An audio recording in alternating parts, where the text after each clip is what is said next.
So one-on-one melee fights are not as common in Battlefield 1 as regular gunfights, of course, right? But they're still here, right? They're still in the Battlefield universe, so to speak, and their presence is strong enough for me to make a video on it. I gotta make a video on this. So let's go and talk about how you can beast with the hand-to-hand combat, how you can master it and win more melee fights. So tip number one, when you have an enemy bayonet charging at you, alright, because you get this a lot, I'm sure. Bayonet charges are all over the place and people will sometimes be bayonet charging right at you and you will see them coming. Now, you could shoot and possibly not even win that. Now, if you want to make sure that you guarantee the win and guarantee the kill, you will bayonet charge back right at him. You know why? Because you're going to win that melee fight. And you know why you're going to win that melee fight? Because it's in the code of the game. When somebody's bayonet charging at you, the best bet, your best bet, is to bayonet charge directly right back at him so that you guys crash head on. And that way you're going to win. The reason is because, like I said, it's in the code of the game. The first person to bayonet charge will be the enemy. The second one which is the one that's going to win, because it's in the code of the game that the second one to bayonet charge is the one who's going to win. You're going to be bayonet charging right after him, right, like, you know, head on, and you guys are going to clash, and you're going to win that bayonet charge. That is how you can instantly stop a bayonet charging person, or you, of course, you can always shoot him. You know, that's what most people instinctively do, is shoot him, but you'll probably win, but that you don't always win. All right, you have to be aiming well, and you have to be, like, I don't know, on your game, man. And sometimes you get caught off guard. It happens to the best of us.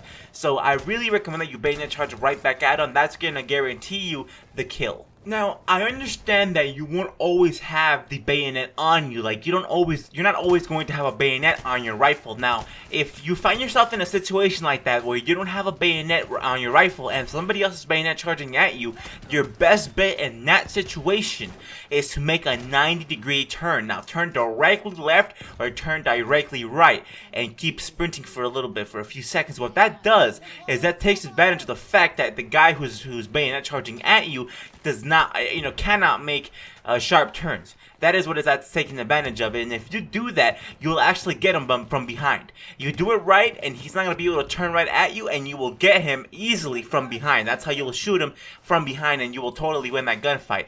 That is how you can counter somebody who is bayonet charging right at you without actually having a bayonet on you. So I definitely recommend that you guys remember that in case you don't have bayonet charges. So that was number 2. For number 3, you need to establish your ideal weapon. And I'm not going to get too in depth with that because you guys already know this, but you do need to establish your ideal weapon. Pick one that you really like. Remember that the different weapons have different stats. Like they have a different, I don't know, like area of effectiveness and damage numbers and stuff like that. And some of them can even like break barbed wire and just things like that. You got to pick your ideal weapon. Which one do you like? I personally really like the club. I feel that it is your all-around weapon, the club, but you don't have to pick that one. You know what I mean? But you can pick whatever you like. Moving on to number 4. This is actually going to be the last thing that you need to know. This is going to be the last thing that you really need to remember in order to beast on the battlefield when you're bayonet charging or when you're melee fighting.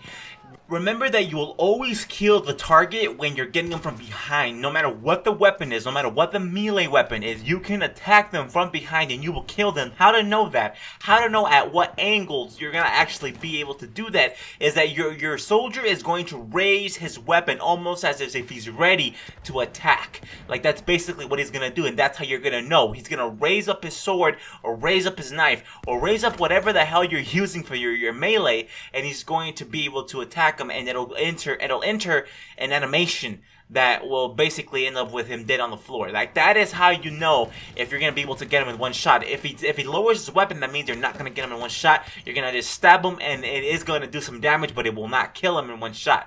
So that's definitely something to know. Keep that in mind for the elite classes, especially. Ooh, the elite classes, man. You can take them out by bayonet charging them. That's what I really like, or stabbing them from behind. Either or. So anyway, guys, that is pretty much how you can beast on the battlefield when you're melee fighting. There's nothing else to it. It's not too much. It's not like a complicated subject, but you do need to know those few things in order to beast. So I hope you guys enjoyed. Don't forget to drop a like and subscribe for more daily Battlefield 1 tips like this. And I'll catch you guys in the next one.